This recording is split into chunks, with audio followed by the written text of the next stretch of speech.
လူငယ်ကျယ်ပွင့်ရီယိုအန်ကူမိုဟာက FA ဗလာပွဲစဉ်မှာMan of the Match ရရှိတဲ့အထိခြေစွမ်းပြသွားခဲ့ပြီးတော့လီဗာပူးအသင်းရဲ့ဝေဖန်ခံနေရတဲ့ slow tempo style ကိုပုံမကောင်းမွန်အောင်ပြုလုပ်ပေးနိုင်တဲ့ impact တွေပြသခဲ့တာကိုတွေ့ရတယ်အဲ့တော့ရီယိုအန်ကူမိုဟာဘာတွေလုပ်ပေးနိုင်တယ်လဲဘာတွေလုပ်ပြနေတယ်လဲလီဗာပူးရဲ့ပြဿနာကိုဘယ်လိုဖြေရှင်းပေးနိုင်တယ်လဲဆိုတဲ့အကြောင်းတွေကိုဒီဗီဒီယိုကနေသုံးသပ်တင်ဆက်ပေးသွားမှာဖြစ်ပါတယ်ဒီဗီဒီယိုလေးကိုတော့ Winesback ကနေအဓိကကူညီပံ့ပိုးပေးထားပါတယ်စီတိုဘီနီယိုကိုကြည့်ရှုနေတဲ့ပရိသတ်တွေအထက်ကဘောလုံးကစားနဲ့ရင်ခုန်ကျင်တဲ့ပရိသတ်တွေအတွက် Winesback မှာ Opinion ဆိုတဲ့ promo code ကိုအသုံးပြုပြီးတော့အကောင့်ဖွင့်လှစ်နိုင်ပါတယ်ဒီဗီဒီယိုရဲ့ comment section မှာလည်း promo code ကိုချထားပေးမှာဖြစ်လို့ကြည့်ရှုအားပေးနိုင်ပါတယ်ခင်ဗျာ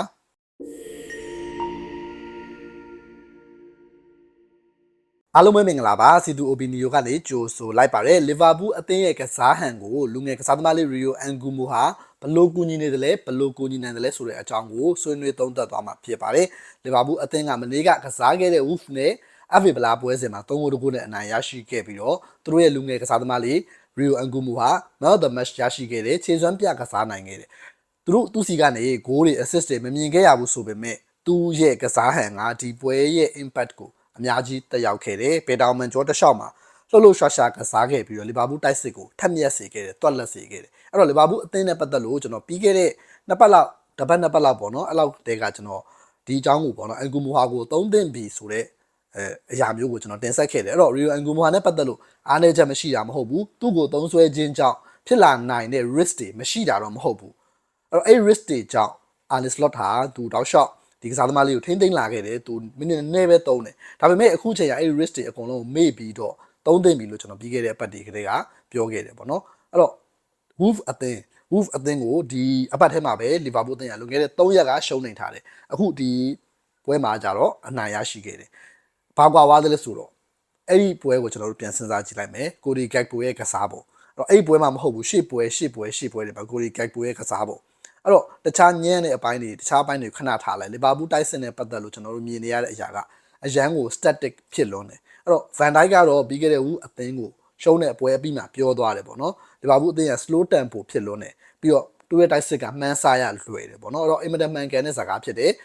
သူတို့ရဲ့နီးပြအာနီစလော့ကတော့ Van Dijk စကားကိုအထိုက်လျောက်ထောက်ခံသွားပေမဲ့ဘာကြောင့်နှေးရတယ်ဆိုတော့နောက်ထပ် idea တွေကိုလည်းသူထပ်ပြောသွားတာကိုကျွန်တော်တို့သတင်းစာရှင်းလင်းပွဲမှာတွေ့ရတယ်အဲ့တော့အခုအန်ဂူမိုဟာကိုသုံးခြင်းအဖြစ်ပုံမြန်လာတယ်ပုံမြန်လာနိုင်တယ်ဒါတော့မှလီဗာပူးကစားတာနှိမ့်နေတော့မယ်တိုက်စစ်မှာဝုံဆိုပြီးတော့ရွေ့ရှားကစားတယ်တကယ်ကို dynamic ဖြစ်တဲ့လှုပ်ရှားမှုတွေမတွေ့ရဘဲနဲ့ဘယ်ကိုလှုပ်မလဲဘယ်ကိုရွေ့မလဲဘယ်ကိုပေးမလဲဆိုတာကိုသိတာနေတယ်လို့ intensity ဆိုတဲ့ပြင်းအားပေါ့နော်တကယ်အားနဲ့မန်နဲ့လှုပ်ရှားတဲ့တိုးတဲ့ပုံစံမျိုးကျွန်တော်တို့လုံးဝနေပါမမြင်ရအောင်အဲ့တော့ဒီအားနဲ့မန်နဲ့တိုးရဲဆိုတာကိုကျွန်တော်တို့ကောင်းခြင်းမကောင်းခြင်းကိုခဏထားလိုက်အားနဲ့မန်နဲ့တိုးရဲဆိုတာကျွန်တော်တို့မနစ်ကဒါဝင်နူးညက်စ်ကိုကျွန်တော်တို့စဉ်းစားကြည့်လို့ရတယ်ဒါဝင်နူးညက်စ်ကကောင်းခြင်းမကောင်းခြင်းကိုခဏထားလို့သူပိုင်တော့အရန်ကိုလှုပ်ရှားပြီးတော့ဝုံတိုင်းကျဲတိုးနေတဲ့သူ့ရဲ့ strength နဲ့သူ့ရဲ့ intensity နဲ့တိုးနေတာကိုကျွန်တော်တို့မြင်ရတယ်အခုလီဗာပူးအသင်းကအဲ့ဟာလုံးဝမမြင်ရအောင်အဲ့တော့မနစ်ကဒီဒါဝင်နူးညက်စ်အပြင်သူ့ထပ်ပိုကောင်းတဲ့လူဒီယက်စ်တစ်ချိန်လုံးတိုးနေတာပေါ့နော်နူးညက်စ်ကဘာကောင်းလဲဆိုတော့ခြေစွမ်းကတည်တည်တာပိုကောင်းတယ် impact ကတည်တည်တာပိုမြင့်တယ်အဲ့တော့အဲ့လူဒူယက်စ်ရဲ့လှုပ်ရှားမှုတွေပြီးတော့ဆုံးပါသွားခဲ့တဲ့ဂျိုတာရဲ့လှုပ်ရှားမှုတွေဂျိုတာကလည်းဒီတိတ်ပြီးတော့မတက်ရဘူးဒါပေမဲ့အရန်ကောင်းတယ်အရန်တိုးတယ်ဆိုတဲ့ပုံစံမျိုးအဲ့တော့ဘာလိုနေရလဲလီဗာပူးမှာအဲ့ဒီအရာလိုနေတာကျွန်တော်တို့ data set အရာကြည့်မယ်ဆိုရင်လီဗာပူးရဲ့ dice pace dice tempo ဟာရောကြလာတယ်အထူးသဖြင့် Arne Slot တက်ထပ်မှာပို့ပြီးတော့ရောကြလာတယ်ဘာလို့လဲဆိုတော့သူက Jurgen Klopp သွားတဲ့ဒီ chaos game pressing high pressing အရန်ဖြစ်တဲ့ game frantic game ကိုသူကသွားတာမဟုတ်ပဲね control back ကိုပို့သွားတယ်ပို့ပြီးတော့တည်ငြိမ်တဲ့ sequence တွေကိုပို့သွားတယ်Jurgen Klopp ကအရန် rapid ဖြစ်တဲ့ sequence တွေကိုသွားတယ်ပေါ့နော်အဲ့တော့အဲ့ဒီခြားနာချက်ဒါပေမဲ့အဲ့ဒီခြားနာချက်မှာတော့ Arne Slot ရဲ့မနစ်ကအသင်းကဟို Jurgen Klopp တက်ပို့ပြီးတော့ control ဖြစ်လာတယ်ပို့ပြီးတော့ဒီထိန်းချုပ်ထားတဲ့ pace ဖြစ်လာတယ်ဆိုရင်တော့မှခုနကစားသမားတွေရှိနေခြင်းကြောင့်ဂျိုတာတို့ပြီးတော့ဒီဂျိုဂျိုတာတို့ပြီးတော့ဒီဒါဝင်နူးညက်စ်တို့လူဝီဒီယက်စ်တို့ဒီကစားသမားတွေရှိနေခြင်းကြောင့်အဲ့ဒီထိန်းထားတဲ့ဒီ tempo တွေကနေအုံကနေတိုးတဲ့အရာတွေကိုကျွန်တော်တို့အများကြီးမြင်ရတယ်အထူးသဖြင့်ဒီကွင်းလေကနေ phase 2ကနေ phase 3 transition တွေမှာဝုန်းတိုင်းတွေကျွန်တော်တို့အများကြီးမြင်ရတယ်အရင်လိုမျိုးhigh pressing အရင်အလုံးမဖြစ်ဘူးဆိုရင်တော့မှဒါပေမဲ့ဒီနှစ်ကကျတော့အဲ့ဒါကြီးကျွန်တော်တို့ကလောကနီးပါးပျောက်ဆုံးနေပြီးတော့ IKDK တယောက်တည်းစီကပဲအဲ့ဒီအရာကိုညှော်လင့်ရရှိနိုင်တယ်မိုဟာမက်ဆာလာကလည်းပြီးခဲ့တဲ့နှစ်ကတက်ဆိုင်ရင်အများကြီးယော့သွားပြီလို့ပြောနိုင်တယ်အထူးသဖြင့် physical ဘိုင်းယော့နေတာခြေစွမ်းဘိုင်းကယော့လေဆိုပေမဲ့ခြေစွမ်းဘိုင်းတဲ့အရင်သိတာလားက physical ကိုမှဒီတပွဲလုံးကစားနိုင်ခြင်းမဟုတ်ဘဲနဲ့ burst power မှာယော့နေတာအဲ့ အဲ့တော့အဲ့ bus power က maybe မနစ်က power တွေပို့ပြီးတော့သုံးလိုက်တဲ့အတွက်ဒီနှစ်မှာပိုရောကျသွားတယ်ဖြစ်ကောင်းဖြစ်နိုင်တယ်သူဟာသူ့အသက်အရွယ်အရာအဲ့ဒီ bus power ကိုမျိုးကိုလို့ရတဲ့အနေအထားမျိုးမဟုတ်တော့အဲ့ဒီခါမှာအခုလီဗာပူးတိုက်စစ်မှာဝေဖန်ခံနေရတယ်သူတို့ကိုယ်တိုင်ပြောနေတဲ့ slow tempo ဆိုတဲ့အရာကိုတွေ့ရတယ်ကျွန်တော်တို့ကိုယ်တိုင်လည်းအဲ့ဒီ slow tempo ဆိုတာကိုမြင်နေရတယ်အဲ့တော့ဒါကိုပြန်လည်ခြေဖြတ်ဖို့ပြန်လည်ကုသဖို့အတွက်ဆိုရင် gag ပို့ဒါကိုလုံးဝမကုသနိုင်ဘူး AGDK ကုသနိုင်တယ်ဒါပေမဲ့ AGDK ဟာလည်းသူ့ရဲ့ physical ဘိုင်းဒီပြဿနာတွေနဲ့ပေါ့နော်ပြဿနာတွေဆိုတာကသူပွဲချိန်ပြည့်အဲ့ဒီ intensity တစ်ခုတည်းနဲ့မကန်နိုင်ဘူးပွဲဆက်တွေစတိုက်ကန်ဖို့အခက်အခဲအများကြီးရှိတယ်ဘာလို့လဲဆိုတော့ Premier League ရဲ့ intensity နဲ့သူအများကြီးလိုသေးတယ်အဲ့လိုပဲ Rio Angumua ကိုလည်းအများကြီးလိုသေးတယ်မိနစ်60လောက်ပဲကစားနိုင်လိုက်မယ် Premier League ရဲ့ intensity မှာဒါပေမဲ့အဲ့ဒီအစောပိုင်းမိနစ်တွေကို Rio Angumua နဲ့ကစားဖို့လိုတယ်လို့ကျွန်တော်ကမြင်လာတယ်ပြီးခဲ့တဲ့ကျွန်တော် channel မှာပဲဖြစ်ဖြစ် Soccer House မှာပဲဖြစ်ဖြစ်ကျွန်တော်ဗမာလေးတော့အတိအကျမသိတော့ကျွန်တော်ဆွေးနွေးခဲ့တယ်အန်ဂူဘူဟာကိုလုံးဝသုံးဖို့လိုရတယ်အဲ့တော့သူ့ရဲ့ဆိုးကျိုးကဘာလဲဆိုဒီပွဲမှာလည်းမြင်ရတယ်ထားပါတော့စောစောစီးစီးမှာ support line လားမသိဘူးလက်တင်ပေးလိုက်တယ်သူရလာတယ်တောင်းမှာဒီကြောမှုစူးစမ်းရဒါပေမဲ့မကြော်ဘဲနဲ့သူဘာလုပ်လဲဆိုအနောက်ကိုပြန်တွဲလိုက်တယ်ပြန်တွဲလိုက်တဲ့အချိန်မှာဘောလုံးပြတ်သွားတယ်အဲ့လိုဟာမျိုးလေးတွေအဲ့တော့ဒီပွဲမဟုတ်ဘဲနဲ့ရှေ့လွန်ခဲ့တဲ့3ရက်က Wolf အသင်းနဲ့ပွဲတော့ကလည်းကျွန်တော်တို့အဲ့ဒါကိုမြင်ရလိုက်မယ်အန်ဂူမိုဝင်လာတဲ့အတွက်လှုပ်လှုပ်ရွရွလေးဖြစ်မယ်လို့ကျွန်တော်တို့ထင်ထားတယ်ဖြစ်တဲ့အပိုင်းလည်းရှိတယ်သူဒီအရန်ကိုကောင်းတဲ့ကြော်ဖြတ်မှုနဲ့အတူကြော်ဖြတ်သွားပြီးတော့ကိုသမားကိုကင်တဲ့အခါမှာဂျိုဆေးစာပပလေးပုတ်လိုက်လို့ဒီမို့ဆိုဂိုးပြီလို့ပြောလို့ရတဲ့ကန်ချက်ကိုသူလုံနိုင်ခဲ့တယ်ဂက်ပိုတပွဲလုံးထည့်ထားတယ်အဲ့လိုလှုပ်ရှားမှုအဲ့လိုထိတ်ကိုပါကျွန်တော်တို့မမြင်ရအောင်ဒါပေမဲ့ရီယွန်အန်ဂူမိုဟာဆိုင်းနေလို့ဘောလုံးလူခံလိုက်ကြတာဒီသူဘောလုံးပေးတဲ့အခါမှာအညစ်ပြီးပြတ်သွားတာဒီ3-4ချိန်လောက်မြင်ရတယ်အဲ့တော့ Wolf နဲ့ပွဲမှာမဟုတ်ဘူးကျွန်တော်တို့ရှေ့ပွဲတွေကြည့်ရင်လည်းမြင်ရတယ်အဲ့တော့ဒါဟာသူနဲ့ပတ်သက်တဲ့ risk ဖြစ်တယ်ဒါပေမဲ့ဟုတ်ပြီ risk ရှိတယ်ဆိုရင် guide ပိုက risk မရှိဘူးလား IGDK က risk မရှိဘူးလားသူတို့မှလည်းရှိတယ်သူတို့ဟာလည်းတေချာပေါက်လုံးဝ 100% ဘောလုံး retention ကိုရှိနေတဲ့ကစားသမားတွေမဟုတ်ဘူးသူတို့လည်းအဲ့လိုမျိုးကြော်ပြီးတော့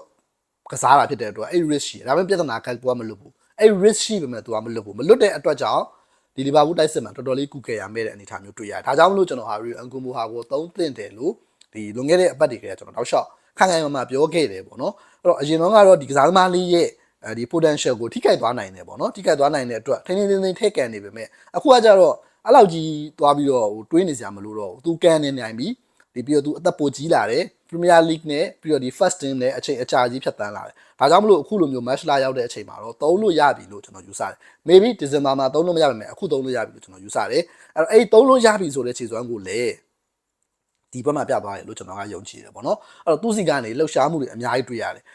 ်သူ့စီကနေဒီ second assist ပေါ့နော်ဒုတိယဂိုးဆိုရင်ဒါသူထိုးပေးလိုက်တယ်ဒီခန်စစ်ကနေဒီ Wolf ကဖြတ်တင်တဲ့အချိန်မှာ Robertson လူပြီးတော့အန်ဂူမိုဟာပေးတယ်အန်ဂူမိုဟာဆွဲတယ်ကိုဒီကက်ပိုပေးတယ်ကိုဒီကိုဆွဲပြေးတယ်အန်ဂူမိုဟာစီပြန်ပေးတယ်အန်ဂူမိုကနေနောက်က overlap လိုက်လာ Robertson ပြေးတဲ့ကြောင်းတော့ထည့်ပေးတယ် Robertson ဖြတ် cross ပေးလိုက်တယ်ဝါမက်ဆာလာတွင်းသွားတယ်ဆိုတာမျိုးအဲ့တော့ဒီပထမဂိုးမှာလည်းဒီ sequence မှာသူပါပါတယ်အဲ့လိုပဲသူကိုယ်တိုင်ရဲ့ဒီကန်ချက်ပေါ့နော်ပထမပိုင်းမှာဒီစောစောစီးစီးမှာကန်ချက်တစ်ချိန်သူကန်လိုက်တယ်ကိုသူမပုတ်လိုက်တာထင်တယ်ပြီးတော့ဒုတိယပိုင်းမှာလုံးဝဆွဲနေတဲ့ကန်ချက်တစ်ချိန်အဲ့ဒါကဘာလဲဆိုတော့ဒီ penalty area တွေကိုသူဝင်လာတယ်ချိုးတယ်ခောက်တယ်လိန်တယ်ကန်လိုက်တယ်ကန်တဲ့အချိန်မှာဒီ3ယောက်ကြားတွေကိုသူဖြတ်ဝင်ပြီးတော့ကန်လိုက်တာဘေးထွက်သွားတယ်ဒါပေမဲ့ဒါကဘေးထွက်မှာပဲဒီဘေးထွက်ဖို့ chance အများကြီးရှိတယ်ဒါပေမဲ့အဲ့လိုလွတ်တယ်ကန်ဖို့လွတ်တယ်ဆိုတာကိုကျွန်တော်တို့တေချာပေါက်ကြိုးဆိုရမယ်ဒါဟာသူ့ရဲ့ဒီသူ့ထက်ပို့ပြီးတော့အများကြီးကြီးနေတဲ့ကစားသမားတွေတကယ် fully grown man တွေရဲ့ game ထဲမှာဒီကောင်လေးဟာလွတ်ချင်တိုင်းဝင်လုံနေတာဒါကိုကျွန်တော်တေချာပေါက်အသိမှပြုရမယ်အဲ့တော့အဲ့ဒီလှုပ်ရှားမှုတွေကအရင် impact ဖြစ်တယ်ကျွန်တော်တို့ရှေ့ပွဲတွေကိုကြည့်မယ် Wolf နဲ့ပွဲမှာကျွန်တော်ခုနရှေ့ကဒီရှုံးခဲ့တဲ့ Wolf နဲ့ပွဲမှာကျွန်တော်ပြောခဲ့တဲ့ moments ကိုကျွန်တော်တို့မြင်ရလိုက်မယ်အဲ့ရှေ့ကပွဲတွေကိုကြည့်မယ်ဆိုရင်ဒါ Nottingham Forest တို့ West Ham နဲ့ပွဲမှာလည်းဂိုးလူနီးပါသူရိမ့်ရွယ်ပြီးထွက်သွားတာတကယ်ကိုကောင်းတယ်တယောက်ချင်းထိန်းတာကောင်းပါလေဆိုတာအာရွန်ဘတ်ဆာကပါဂိုးတုံးပေးသွားတယ် freeze ဖြစ်သွားတယ်အဲ့လောက်ထိကိုအန်ဂူမိုကကောင်းတယ်အဲ့လိုပဲကျွန်တော်တင် Forest နဲ့ပွဲမှာဒီချေပါဒီပယ်ဖြတ်ခံလိုက်ရတဲ့ VAR ကိုပေါ့နော်အဖြတ်တင်ပေးတာသူဖြတ်တင်ပေးတာသူ့ကြောင့်လွတ်တာအဲ့လိုပဲ2ချိန်3ချိန်တပွဲလုံးလေးပါဘူးကဘာမှမလုပ်နိုင်ခုနကျွန်တော်တို့ပြောခဲ့တယ် static ဖြစ်ခြင်းငြိမ်သက်နေခြင်းပြီးတော့ slow အရန်ဖြစ်နေခြင်းဆိုတာယူပဲတောက်တောက်မြင်ရတာအဲ့ဒီနောက်ဆုံးအန်ဂူမိုဝင်လာမှာအဲ့တော့အဲ့ဘက်မှာဆိုညာဘက်မှာကြီးကစားတယ်ဘယ်ဘက်မှာကြီးကစားတယ်သူတောက်လျှောက်ရွေ့ပြီးကစားသွားအလဲထဲမှာဝင်ပြီးတော့ကစားတယ်အလဲထဲမှာသူလိန်ခောက်ပြီးတော့တောင်ပံဖြန့်ပေးတာလေကျွန်တော်တို့တွေ့ရတယ်ခုနလှမ်းပြီးတော့ assist ဖြစ်လို့နေပါ AGDK ခေါင်းတိုက်တာဂိုးပြီးထင်တာဒါပေမဲ့မဂိုးသွားဘူးအဲ့ဟာတွေကျွန်တော်တို့မြင်ရတယ်တကယ်ကိုမှအရန်ကောင်းတဲ့ dribbling skill ပြီးတော့သူ့ရဲ့ execution တော်တော်လေးမိုက်တယ်ပေါ့နော်အဲ့တော့တချို့သောပရိသတ်တွေကလည်းသူ့ရဲ့6ထောက်ကအရန်မလိုပဲလှုပ်နေတယ်ဆိုတာမျိုးပေါ့နော်အရန်ကွန့်နေဆိုတာမျိုးတကယ်တော့ကျွန်တော်အထင်ကတော့ကျွန်တော်သုံးသက်ချက်ကတော့ကွန့်တာမဟုတ်ဘူးသူလှုပ်ဖို့ လှုပ်တာဖြစ်ပြီးတော့အဲ့လှုပ်တဲ့တဲမှာမျောသွားတဲ့အချိန်မှာ तू ကသူ့ကိုသူအချိန်တင်ပြီးတော့ထွက်တာသူ့ရဲ့ style ပေါ့နော်တယောက်နဲ့တယောက်နဲ့ style တော့တူမှာမဟုတ်ဘူးတချို့က6လောက်အရန်လှုပ်တယ်တချို့ကမလှုပ်ဘူးတချို့ကမက်ဆီလိုမျိုးပဲကစားတယ်တချို့ကကျတော့နေမာလိုကစားတယ်တချို့ကနေမာလိုထပ်ပို့ပြီးလှုပ်တဲ့ကစားသမားတွေလည်းရှိထားပါတော့အဲ့တော့အန်ဂူမိုဟာဒီအရန်နည်းနည်းလေးလှုပ်တယ်ဆိုတဲ့ပုံစံမျိုးဘက်ကိုသွားပေမဲ့လွတ်နေတာကိုမြင်ရတယ်ပြီးတော့သူစီက cross တွေပေါ့အဲ့တော့ကျွန်တော်အထင်မမှားဘူးဆိုရင်ဘယ်လီနဲ့ပွဲ1-1တည်ကြတယ်ဒီဘာကိုရဖို့အသေးစိတ်စူးစမ်းနေတယ်အဲ့တော့ဘာလုပ်လဲဆိုတော့အန်ဂူမိုဝါစီကပဲတောက်ရှော့ဖြစ်တင်ပွဲတောက်ရှော့ဖြစ်တင်ပွဲကျွန်တော်တို့မြင်ရတယ်အဲ့တော့ဂက်ကိုဟာလည်းညာတယ်မယ်အန်ဂူမိုဟာလည်းညာတယ်ဘာလို့ဂက်ကိုစီကအဲ့ဒါရမထွက်ကားလဲဘာလို့လဲဆိုတော့ तू အဲ့ဒီအရေးအနှွဲနဲ့အဲ့ဒီလိုမျိုးထိတ်ကွန်သူ့မှာမရှိဘူးဂက်ကိုရဲ့ထိတ်ကွန်ကပုံစံတစ်မျိုးပေါ့နော်အဲ့တော့ပုံစံတစ်မျိုးဆိုတော့ထားပါတော့ဂက်ကိုအကြောင်းပြောလို့ရင်ပေါ့အဲ့တော့အန်ဂူမိုဟာစီကကျွန်တော်တို့ခုနအရာတွေအများကြီးတွေ့ရတယ်ဒီဘက်မှာဆိုရင်ကျွန်တော်သဘောကျတဲ့ပြကွက်လေးတစ်ခုရှိတယ်အဲ့ဒါကဘာလဲဆိုတော့ဒီတောက်လေးမှာအန်ဂူမိုဟာဝိုင်းပိတ်မိနေပြီဝူအသင်ကစားသမား6ယောက်လောက်ရှိတယ် maybe 9ယောက်6ယောက်လောက်ရှိမယ်ပေါ့နော်ဝိုင်းနေအဲ့ဒီအချိန်မှာအန်ဂူမိုဟာကို present ဝင်ပေးတယ်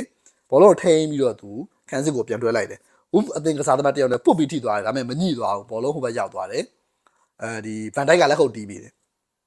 ဒီကစားသမားလေးကိုဗန်ဒိုက်ဒီရှေ့ဦးကိုရှုံးတဲ့ပွဲမှာလည်းသူအများကြီးလှမ်းပြီးအော်ပြီးညွှန်ကြားတာမျိုးလေးလည်းကျွန်တော်တို့တွေ့ရတယ်ပေါ့နော်အဲ့တော့ဆိုလိုချင်တာကအန်ဂူမိုဟာကိုအားလုံးကလည်းမျှော်လင့်နေကြတယ်ထုတ်3ချိန်တန်ပြီလို့ယူဆပြီးတော့ဒီပွဲကတကယ်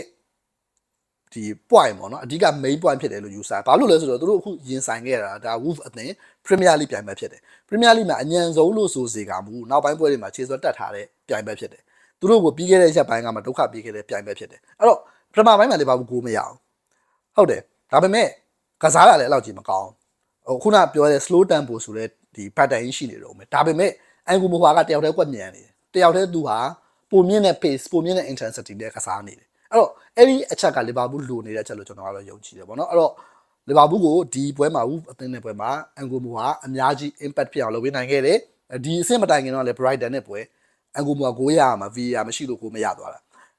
အဲ့ပွဲမှာလည်းခဏလေးဝင်ကစားသွားတယ်ကောင်းတယ်အဲ့တော့သူဟာ Premier League ပြိုင်ဘက်တွေနဲ့တောက်လျှောက်ပေါ့အထူးသဖြင့်2026 March ကနေစပြီးတော့သူအများကြီးအတွေ့အကြုံတွေရှိပြီးတော့အများကြီးကိုတိတာတင်ရှားတဲ့ impact တွေကိုလုပ်ပြနေတယ်ဒါကြောင့်မလို့လီဗာပူးရဲ့ပြဿနာတစ်ခုအဲ့ဒါက slow tempo ဖြစ်ခြင်းအဲ့ slow tempo ဖြစ်ခြင်းကိုဖြစ်ရှင်းဖို့ဒီလန်အန်ဂူမိုဟာစီမှာရှာကြည့်တဲ့တယ်လို့ကျွန်တော်ကယူဆတယ်အဲ့ဒီရှာကြည့်တဲ့ solution ကယုံကြည်လောက်တယ်ဆိုတာကိုလည်းခုနဒီနေ့ပွဲ Wolf နဲ့ပွဲကပြသခဲ့တယ်လို့ကျွန်တော်ယူဆတယ်ပေါ့နော်အဲ့တော့ Arne Slot